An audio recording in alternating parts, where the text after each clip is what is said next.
Chers téléspectateurs, bonsoir, bienvenue dans l'émission Heure du Bilan. Aujourd'hui, notre invité est le ministre de l'Administration du Territoire et de la Décentralisation, M. Ibrahima Khalil Condé.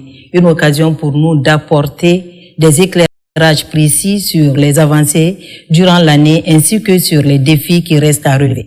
Sur ce plateau, je suis avec Thierno Amadou Bonnet Camara pour 45 minutes de présentation au compte de l'émission Heure du Bilan. Bonsoir Bonnet. Bonsoir Makame, bonsoir aux téléspectateurs. Bonsoir Monsieur le ministre. Bonsoir.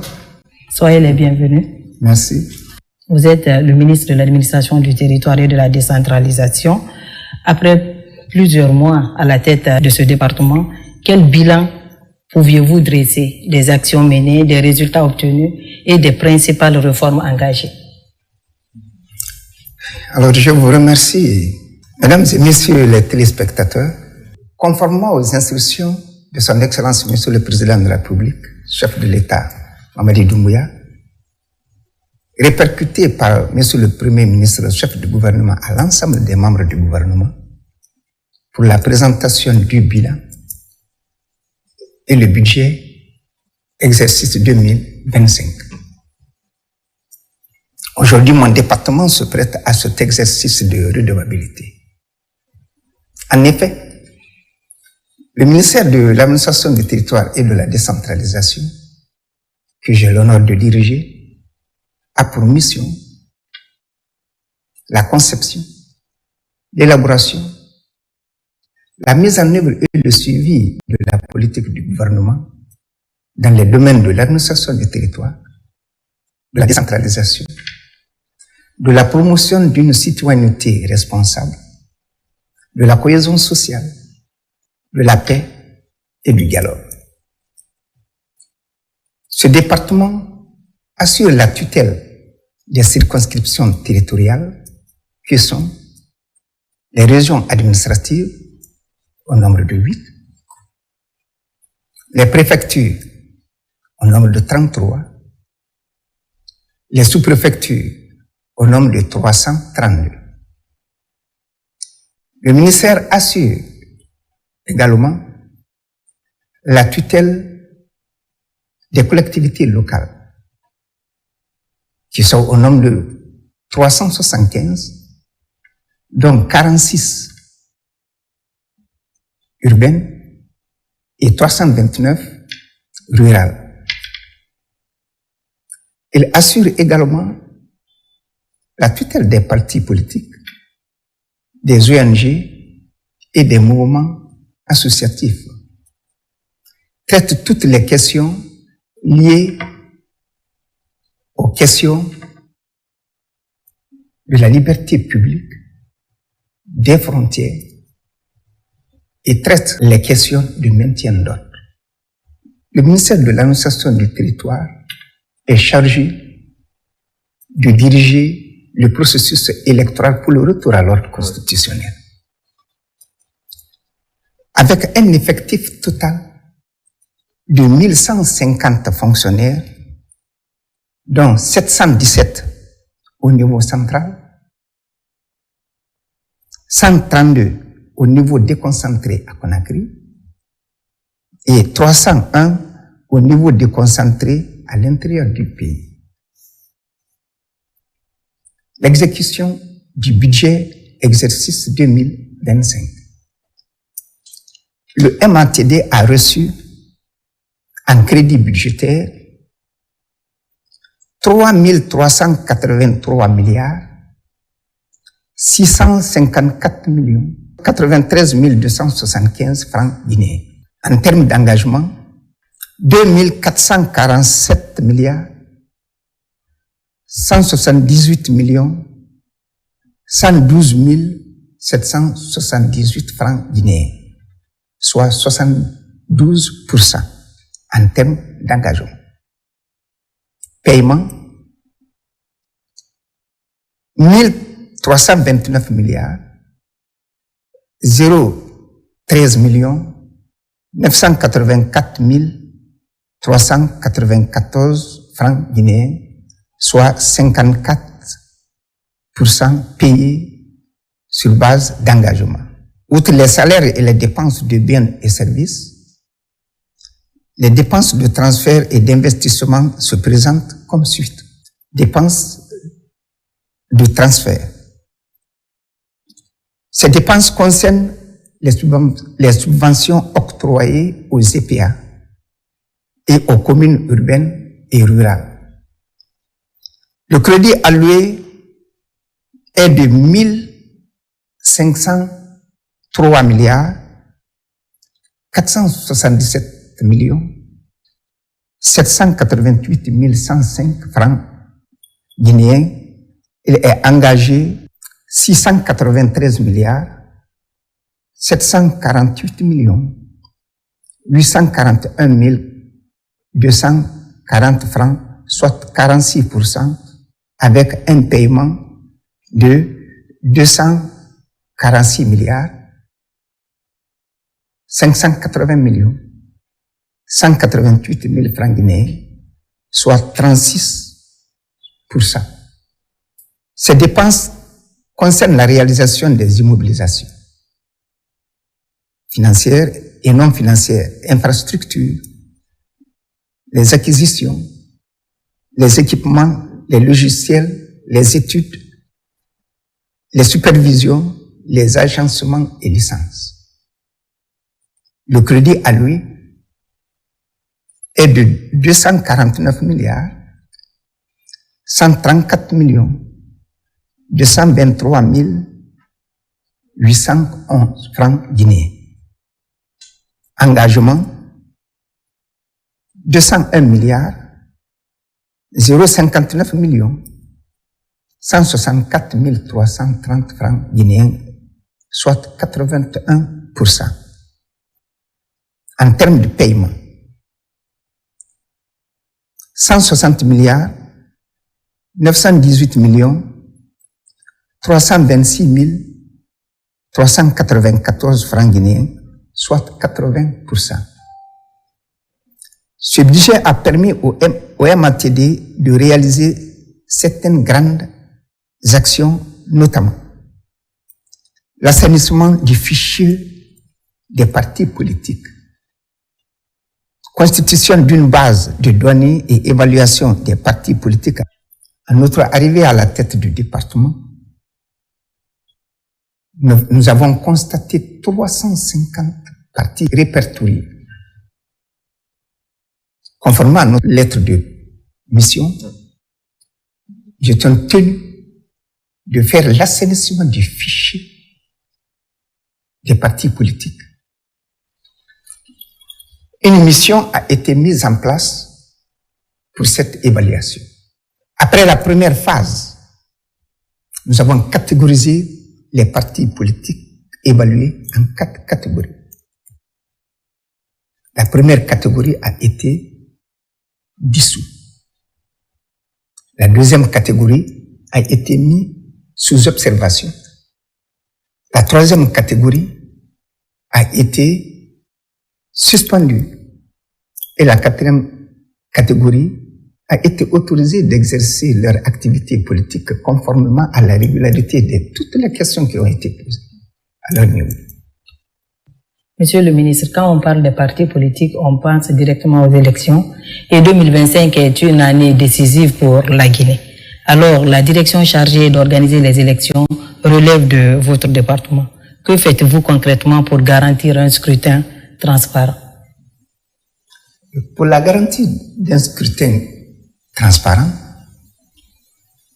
la DGE a procédé à l'affectation de leur démembrement dans les différentes collectivités. À date, nous avons une direction régionale dans toutes les régions, une direction préfectorale dans toutes les préfectures et une direction communale dans toutes les communes. Et tous ces démembrements ont été dotés de moyens roulants,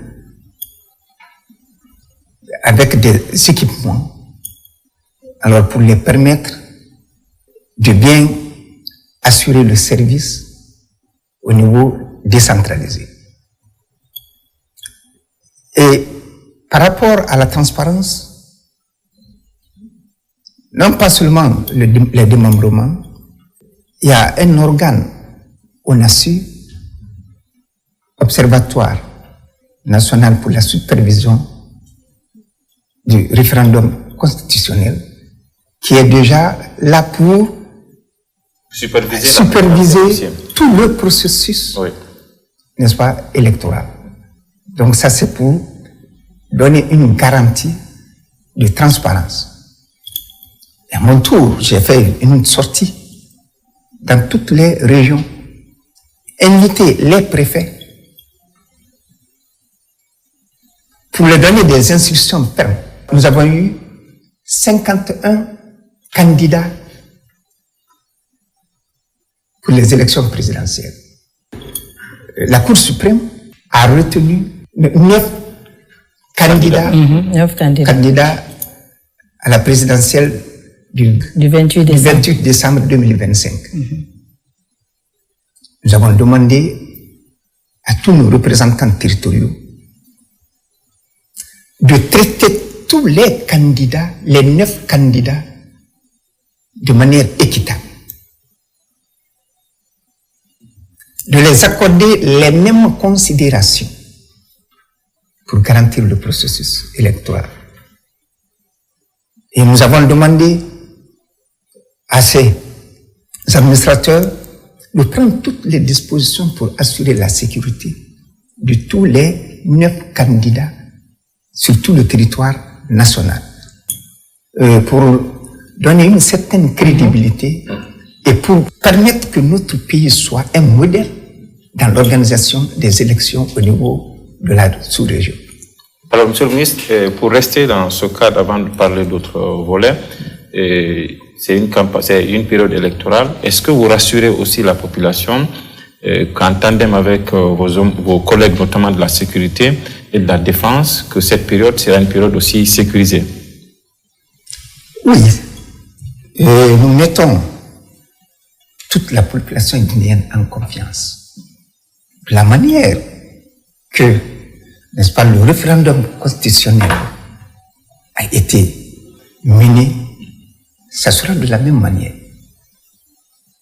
Inch'Allah, ça sera sous contrôle et zéro faute. Aujourd'hui, les observateurs nationaux et internationaux ont apprécié, n'est-ce pas, la crédibilité, n'est-ce pas, du référendum. Monsieur le ministre, les élections passées, à l'approche de chaque élection, il y avait des actions que le Guinéen faisait à travers la CENI. Je parle ici de la distribution des cartes électeurs. Cette fois-ci, on est à quelques jours du vote. On ne parle pas de la distribution des cartes d'électeurs, la cartographie. Comment le Guinéen va voter? Alors, je vous informe que les cartes d'électeurs qui ont servi le vote référendaire, c'est les mêmes cartes d'électeurs. Oui. C'est pour éclairer la lanterne. Alors, donc, j'informe toute la population, ceux qui n'ont pas leur carte d'électeur à côté, ils n'ont qu'à commencer à les rechercher, parce que c'est avec ces cartes qu'on doit voter.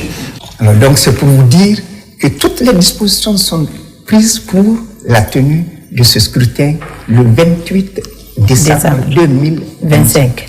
Alors, la question, c'est de savoir, on a vu aussi la mise à disposition dans un roulant. Et qu'est-ce qu'on peut retenir de vos actions en faveur des préfets et sous-préfets à l'intérieur du pays? Est-ce qu'il y a des actions concrètes que vous avez répertoriées? Oui, effectivement. C'est le lieu d'adresser nos admirations, nos remerciements au président de la République. Ce que je vous dis, je suis témoin. Depuis l'accession de notre pays à la souveraineté nationale, c'est la toute première fois que le gouvernement investit des fonds colossaux pour l'achat des moyens pour les administrateurs territoriaux. En 1960, il y a eu la première dotation des sous-préfets en Jipoise. Ça, c'était dans le don que l'Union soviétique a accordé à notre pays. Les Jipoises, les gaz, les îles. Oui. les Volga. Le président Ahmed Sékou Touré a pris un lot, n'est-ce pas, dans cette dotation, les Jipoises, pour octroyer au commandant d'arrondissement. Ça, c'était un don.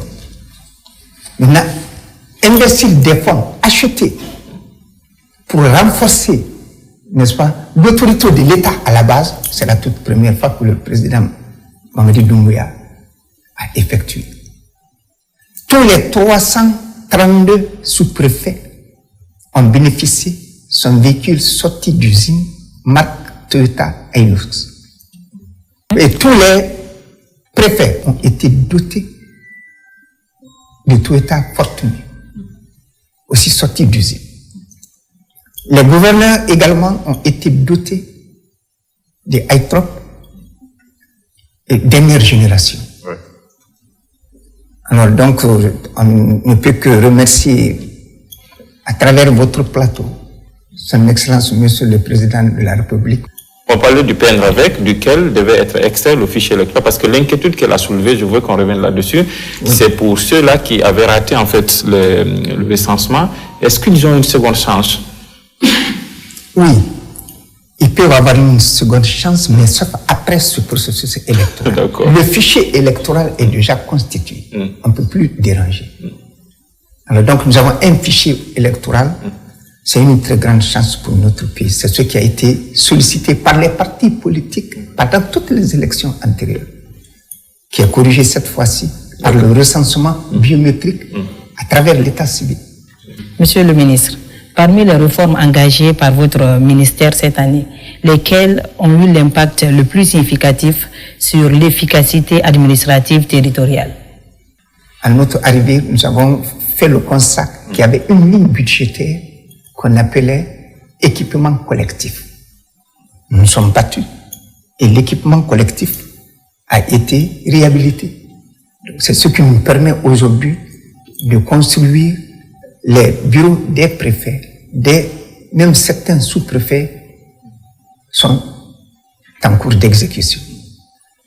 Et l'ANAFIC est là, chargée de la mise en œuvre de ces réalisations. Alors, Monsieur le ministre, l'autre question, c'est de savoir, parce que vous avez parlé tout à l'heure de l'utilisation de votre budget. Et l'ANAFIC, l'Angus et d'autres structures, souvent on entend parler de difficultés des EPA ou des structures à avoir accès à leurs subventions. Est-ce que vous êtes confronté à cette difficulté au niveau du ministère de l'administration du territoire? Non, au niveau de l'administration du territoire, non. Le budget de l'Angus a été toujours mis à sa disposition. Ensuite, toutes les EPA que nous avons dans notre département ont bénéficié des subventions, sans retard. Alors, les associations au niveau de la société civile, vous avez parlé tout à l'heure de l'assainissement du fichier des partis politiques, mais aussi celui des ONG et associations. Oui. Est-ce qu'aujourd'hui, le processus de délivrance d'agrément a repris? Oui, tout dernièrement, ça a repris maintenant. Mais j'avais ordonné la suspension. Le gouvernement a ordonné la suspension. Justement, est-ce que ça a repris? À l'image des partis politiques, nous avons vu qu'il y a 9 912 ONG nationales et étrangères. Pour 14 millions de Guinéens. Alors, il faut s'assurer de la source de financement de ces ONG, que ça ne soit pas le blanchiment de capitaux. Alors, donc, c'est ce qui nous a permis de faire l'évaluation aussi des ONG. Et il faut reconnaître qu'il y avait certaines ONG qui ne s'exercent pas sur l'objet, n'est-ce pas, de la mise à la disposition de l'agrément. Dans l'agrément, il est prévu des lignes de conduite. Alors, ceux qui ne respectent pas ces lignes de conduite, alors, j'étais obligé de les intercepter. Alors, on ne savait pas exactement le chiffre, on était obligé, à travers la dénapourement, de mettre en place une base de données, non seulement des partis politiques, mais aussi une base de données des ONG. Je rappelle que nous sommes dans l'émission Heure du bilan. Monsieur le ministre, comment évaluez-vous le fonctionnement actuel des collectivités locales et quels défis majeurs ont été identifiés dans leur gestion administrative? Dans le cadre de notre accompagnement des collectivités locales, plusieurs activités ont été réalisées, notamment la construction de 7 sièges des nouvelles communes de Conakry en complément des 6 autres existants. L'organisation régulière des sessions de renforcement de capacité des services déconcentrés, l'appropriation progressive des compétences transférées à travers l'appui conseil de la Direction nationale des collectivités locales, la fourniture des services sociaux de base, notamment santé, éducation, hydraulique. Alors l'autre volet de sa question, c'est de savoir est-ce qu'il y a un mécanisme d'évaluation de ces collectivités, surtout qu'il y a des fonds que vous mettez à leur disposition.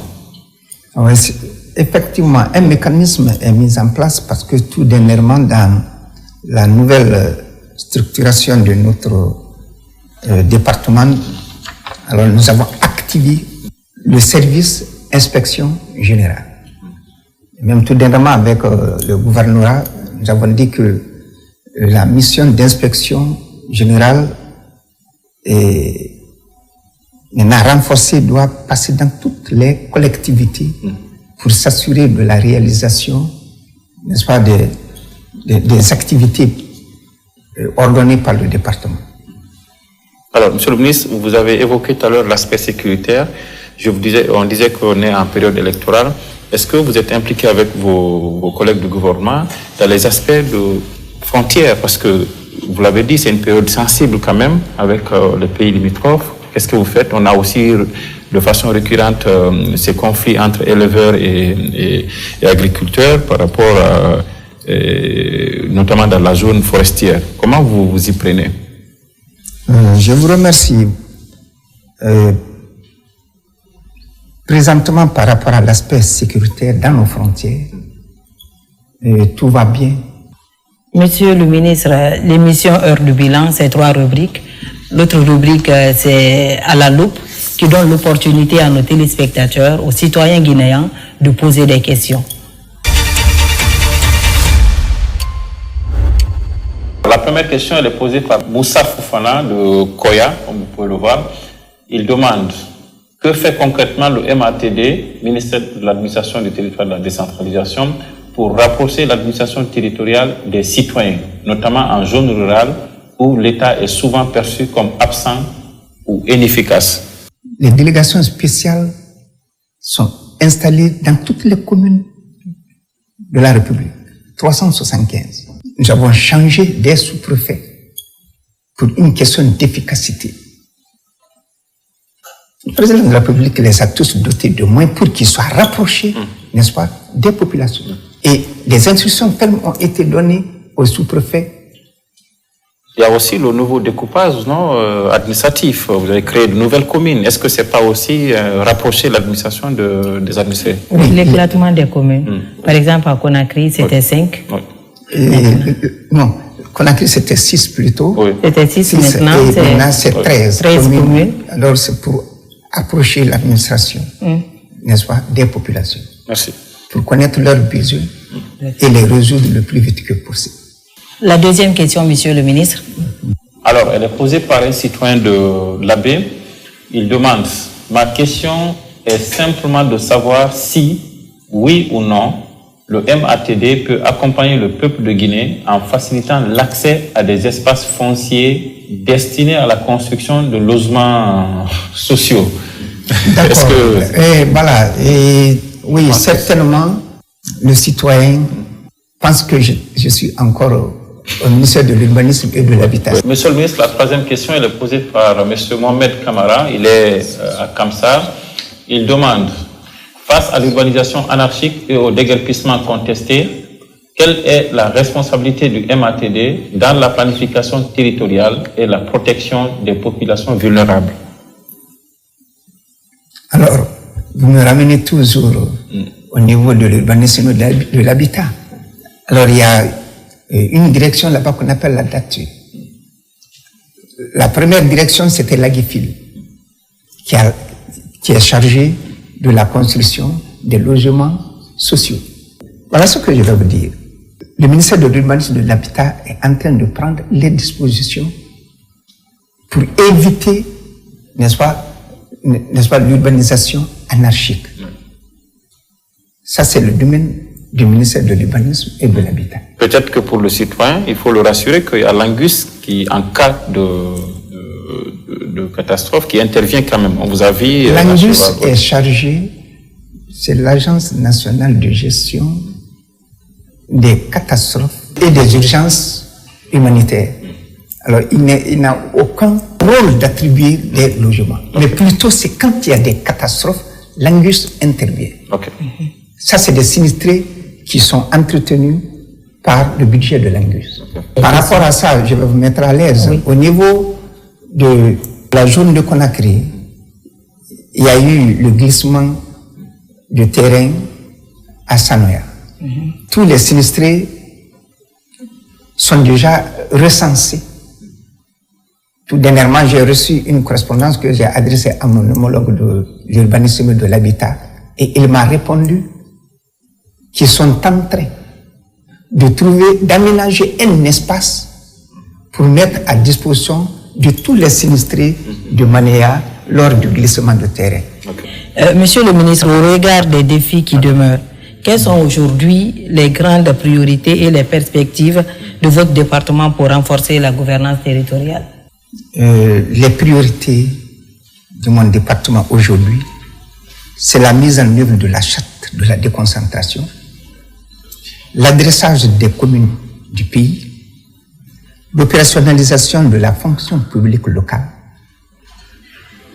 l'opérationnalisation de la lettre de politique nationale de décentralisation et de développement local, l'opérationnalisation du statut des administrateurs territoriaux. Alors ça, c'est le défi à relever. Okay. Et ensuite, les perspectives, c'est les élections présidentielles. Les élections législatives et les élections régionales, communales et sénatoriales. Ça, c'est nos perspectives aujourd'hui. Ça, c'est nos priorités absolues. Monsieur le ministre, c'est quoi votre mot de la fin pour cette émission? Vous remercier, vous, les journalistes. Et ensuite, je voudrais saisir cette opportunité qui m'est offerte pour remercier en tout premier lieu son Excellence, Monsieur le Président de la République, qui a bien voulu renouveler sa confiance à ma modeste personne pour me mettre à la tête du ministère de l'administration du territoire et de la décentralisation. Et également, mes remerciements au Premier ministre, chef du gouvernement, pour son soutien. Mes remerciements à l'ensemble des membres du gouvernement pour leur accompagnement constant. Et à l'ensemble de mes collègues du service qui nous ont aidés jusqu'à ce point. Regardez, nous avons élaboré un fichier électoral à travers le PNRAVEC. Alors, tous les cadres du département reçoivent mes remerciements. Et je demande à l'ensemble des administrateurs territoriaux le traitement équitable de tous les 9 candidats pendant cette période électorale. Je leur demande d'assurer la sécurité de tous ces candidats. Notre objectif aujourd'hui, c'est de faire de notre pays, la Guinée, un modèle dans le cadre de l'organisation des élections. Je vous remercie. Merci beaucoup, Bonnet. Merci, Monsieur le ministre. Merci à nos téléspectateurs et je reviens encore. Merci beaucoup à vous, Monsieur le ministre, pour la clarté de vos réponses. Nous vous donnons rendez-vous très prochainement pour une nouvelle émission consacrée aux grandes questions de gouvernance publique. Très bonne soirée à toutes et à tous. Merci à vous pareillement.